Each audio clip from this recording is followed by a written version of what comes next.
3월 7일입니다. 영광스러운 모습으로 변하신 예수님이라는 제목으로 누가복음 9장 28절에서 36절까지 말씀 읽습니다.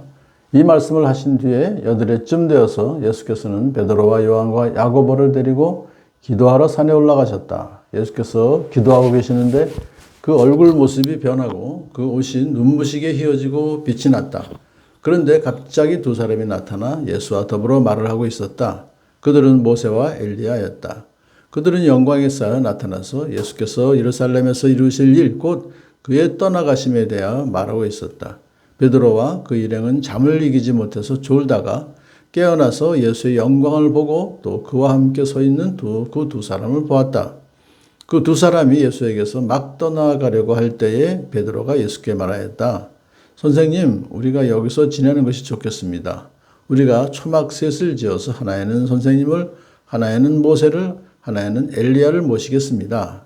베드로는 자기가 무슨 말 하는지도 모르고 그렇게 말하였다. 그가 이렇게 말하고 있는데 구름이 일어나서 그 세 사람을 휩쌌다. 그들이 구름 속으로 들어가니 제자들은 두려움에 사로잡혔다. 그리고 구름 속에서 소리가 났다. 이는 내 아들이요 내가 택한 자다. 너희는 그의 말을 들어라. 그 소리가 끝났을 때 예수만이 거기에 계셨다. 제자들은 입을 다물고 그들이 본 것을 얼마 동안 아무에게도 알리지 않았다. 아멘.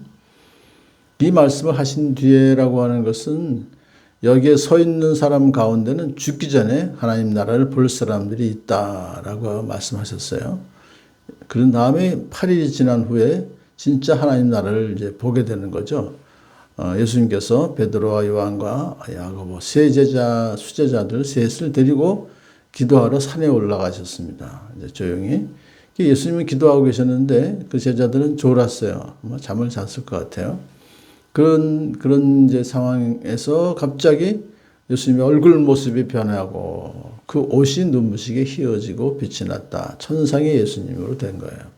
그 지상에서 예수님은 평범한 사람이셨지만 이제 천상에서의 예수님의 모습으로 변화되었을 때 흰 색깔 옷이라는 것은 무엇을 의미하냐 하니까 세상의 그 색깔이 아니라 하늘나라에서 가지셨던 영광스러운 순수하고도 거룩을 드러내는 그런 색깔의 옷을 입으셨다. 항상 그 천사를 우리가 생각할 때 흰 옷을 입은 것으로 상상을 하잖아요. 그런데 갑자기 두 사람이 나타납니다. 모세와 엘리야가 나타나서는 예수님과 함께 얘기를 하는 거예요. 참 갑자기 그 모세도 그렇고 또 엘리야도 그렇고 이 세상을 떠나는 모습이 좀 독특합니다. 엘리야는 이제 회리바람 속으로 쌓여 승천했고 모세는 어디에서 그 시체를 찾을 수 없다는 것은 하나님이 직접 묻어주신 거죠. 그렇게 좀 특별한 그런 방법으로 돌아가셨는데, 근데 모세는 원래 율법, 언약을 상징하는 사람이고, 엘리야는 선지자들의 대표로서 메시아의 오심을 또 증거했던, 그런 예언했던 그런 선지자들의 대표다. 자, 그러니까 그들이 살아있을 동안에 예수님의 메시아의 사역을 확정했던 사람들이 이제는 예수님의 별세에 대해서, 그의 떠나가심에 대해서 말하고 있습니다. 세 사람이 예수님, 엘리야, 모세가 예루살렘에서 이루어질 곧 예수님께 일어날 일은 죽는 일이죠. 그래서 떠나가심은 별세라고 하는 엑소더스입니다. 그렇기 때문에 이 별세라고 하는 것은 죽음을 뜻하는 것이고, 그래서 예수님이 이제 죽으실 것을 말하는데 이것은 출애굽을 항상 생각하는 것 같아요. 이제 출애굽할 때 떠나는 거죠.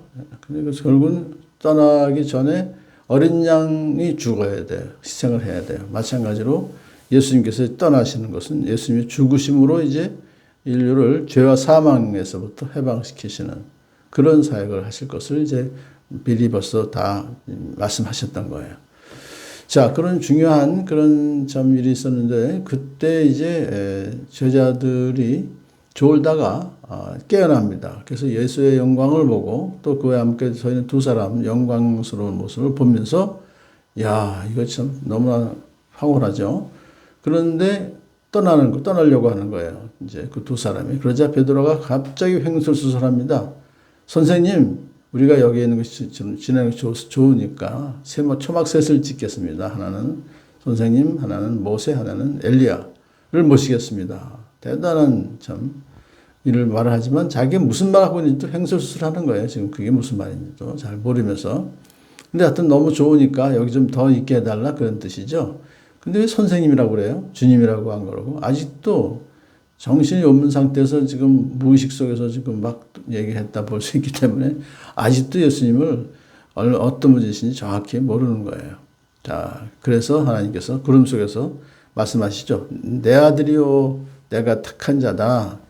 그러니까 뭐 베드로 이제 모세 무슨 엘리야하고 예수님이 같은 급이 아니다. 예수님은 하나님이시다 이거예요. 내 아들이다. 그러면서 너희는 그의 말을 들어라. 왜냐하면 이제 내려가셔야 되잖아요. 내려가셔서 세상에서 하실 일이 죽으러 오신 분이니까 사역을 더 하시고 이제 죽어야 되니까 그런 모든 그 말씀을 듣고 순종해라. 그렇게 이제 너무나도 두려움에 사로잡히죠. 이런 참 음성을 직접 듣는다는 것은 나중에 베드로가 이렇게 고백합니다. 우리는 그의 위엄을 눈으로 본 사람들입니다. 하나님 말씀하실 때 내 아들이요 내가 하나님의 택한 자다라는 말씀하셨습니다 하면서 그는 하나님께로부터 존귀와 영광을 받았습니다. 우리는 그 거룩한 산에서 그분과 함께 있었습니다. 이렇게 고백을 하는 것을 보니까 이것이 정말 사실로서 다시 우리에게 다가와집니다. 자, 예수님의 그 영광은 그들이 보았지만 지금 이 시대는 그 영광 선상에서의 모습으로 그냥 거기 있는 것이 아니라 이제 엑소더스를 하셔야 되기 때문에 떠나셔야 되기 때문에 지상으로 또 내려오셔야 돼요. 우리의 삶은 교회가 그냥 교회 안에서만 있는 것이 아니라 세상으로 나아가서 예수님의 바로 이 참 돌아가심과 부활하심을 증거하며 살아가는 이제 복된 하루가 되기를 축복합니다.